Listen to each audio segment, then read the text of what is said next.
بسم الله الرحمن الرحيم. السلام عليكم. Good morning. Thank you, Ambassador Tyler. Thank you for all distinguished audience. Thank you for Mrs. Robert Wright and the U.S. Institute of Peace for this opportunity. I am happy to be with you to give you an update on Tunisian transition to democracy. Exactly 1 year ago, Tunisians celebrated their second free and fair elections, although Ennahda came second.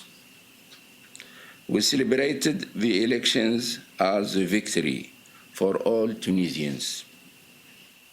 As we see it, a free and fair elections is a victory for all Tunisians. We congratulated the winner at the time, Nida Tunis, on their victory. Today, Ennahda proudly serves in the coalition government that represents nearly 80% of parliament.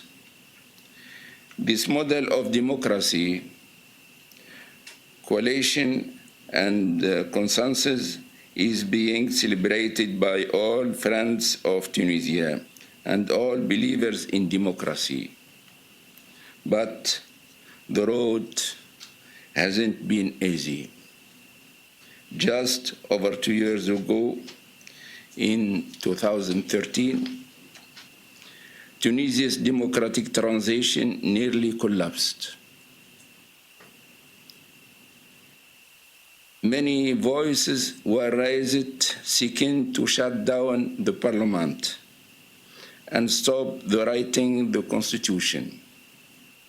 Tunisia, at the time, faced risks, but the single most important factor for me was the hopes and dreams of generations in Tunisia and indeed around the region that our countries can achieve democracy. That being a Muslim and Arab and Democrat, we prove that it's possible. What mattered most for us was to protect national unity and save the democratic transition process. At that critical moment, we made a very difficult decision, rarely made by political parties. We gave up power that we won through free and fair elections, and accepted to join the national dialogue. We also decided to choose reconciliation and not revenge against people who were in the old regime. We voted against the exclusion law, which would have excluded everyone who worked with dictatorship. We did this because we saw that happened in Iraq and in Syria, which led to the collapse of the state. We also believe that we need national reconciliation to open a new page in our history, so that we can focus on the present and the future, not just on the past. Our decision, together with the other parties in the dialogue, put the train of democracy on track. The writing of the Constitution was continued. We wanted a constitution for all Tunisians, not just the majority. That is why we consensus and dialogue as a means of solving differences.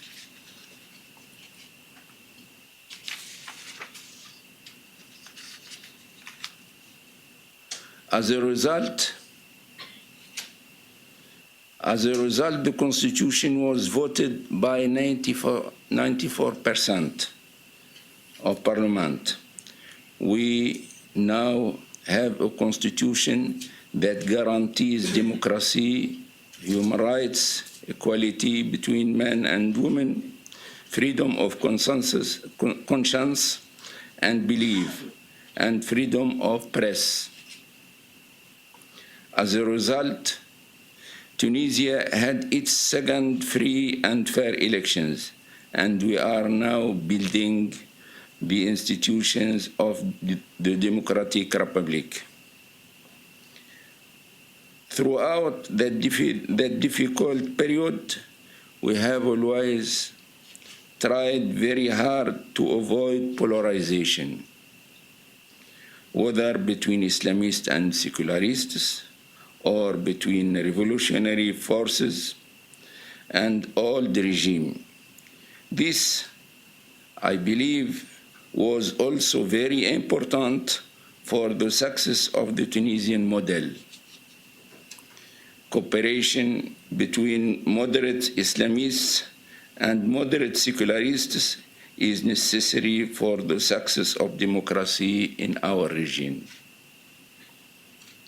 That is why when we won the 2011 elections, we chose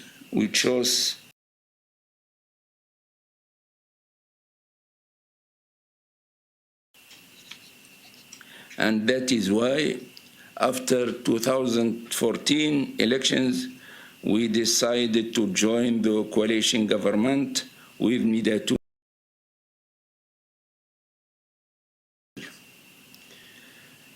We believe that transitional democracy, governing with 51%, is not enough. We need a wide majority to create a stable and strong government able to make the necessary reforms. The Nobel Prize recently awarded to the National Dialogue Quartet is testimony of our achievements. But Tunisia has not yet reached safety. Despite our huge progress, we have many challenges ahead. The first is the economy. Economic growth is key to building a stable democracy. The revolution was a call for freedom, development, and jobs. Young people are now waiting to see if democracy can deliver any fruits. Our government is working hard to reform and modernize the economy and create opportunities for all Tunisians. We are introducing a new investment code, reforms, and public-private partnership law. The second challenge is security. Our enemies know that if they attack the economy, they can undermine democratic transition and extinguish the last flame of Arab Spring. Nahda is working in government to protect the security of our citizens and visitors through a new counter-terrorism law and security reforms. Nahda believes that ensuring safety and protecting human rights has to be compatible. Repressing freedom to protect security only undermine both. We were the victims of oppression before. We are committed not to allow the old practices of oppression to return. We are committed to protecting the human rights of our citizens and freedom of expression and the press.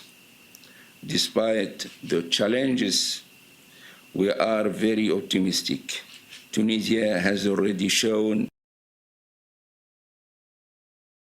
biggest difficulties peacefully, but we need your urgent support. We need a dramatic increase in international support from our friends. We need a mini Marshall Plan for Tunisia. Reform takes time, but we need to work together to show that democracy does deliver. Tunisia provides an alternative to the other narratives in the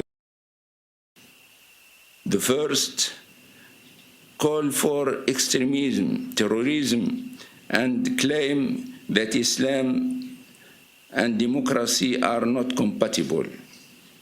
It calls for the clash of civilizations. The second claim that stability can only be achieved through dictator and oppression. Tunisia provide an alternative that Islam and democracy, Islam and the human rights, Islam and the equality between men and women is possible. Thank you.